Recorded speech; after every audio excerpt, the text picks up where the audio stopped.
ദൈവത്തെ ഓർത്ത് നീ ഇങ്ങനെ ചെയ്യണ വിക്കി, നീ കാര്യം പറ, എന്താണ് സംഭവം? വെറുതെ എന്തിനാ നീ ഇങ്ങനെ അവനെ ഉപദ്രവിച്ചോണ്ടിരിക്കുന്നത്? നീ മിണ്ടരുത്, നീ മിണ്ടരുത്, നീ മിണ്ടരുത്. ഇവിടെ അടിയാക്കാനല്ല എന്നെ വിളിച്ചിട്ടുള്ളത്. എന്താ പ്രശ്നം? കാര്യം പറ. ഈ ഇത്ര ആൾക്കാർ ഒരാളോട് നീ പറഞ്ഞോ എന്തിന് നമ്മളിവിടെ കൊണ്ടുവന്നേന്ന്? കുറച്ച് ചോറുന്നതിന്റെ ബുദ്ധി നീ കാണിക്കണം. ചൂടാകേണ്ട ആവശ്യമൊന്നുമില്ല. ഇവിടെ നമുക്ക് എല്ലാവരും എൻജോയ് ചെയ്യാനാണ്. ഇവരെല്ലാം കൂടിയിട്ട് വന്നത് അതുകൊണ്ടാണ്. നിങ്ങൾ കളിക്കാൻ നമ്മളിങ്ങനെ എൻജോയ് ചെയ്യാൻ വന്നതല്ലേ? ഇത്ര വർഷത്തിങ്ങനെ ടൂട്ടി കഴിഞ്ഞ് ഇത്ര വർഷം ഇങ്ങനെ കഴിഞ്ഞ് നമ്മ അപ്പൊ കോളേജിൽ എന്നാണ് എന്നിട്ട് എന്ത് ഇങ്ങനെ ആക്കുന്നത്?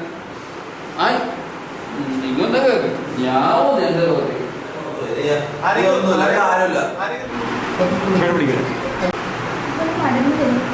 ഇതിപ്പോ നമ്മൾ ഒരുമിച്ചല്ലേ നമ്മൾ ടൂർ പോയത്.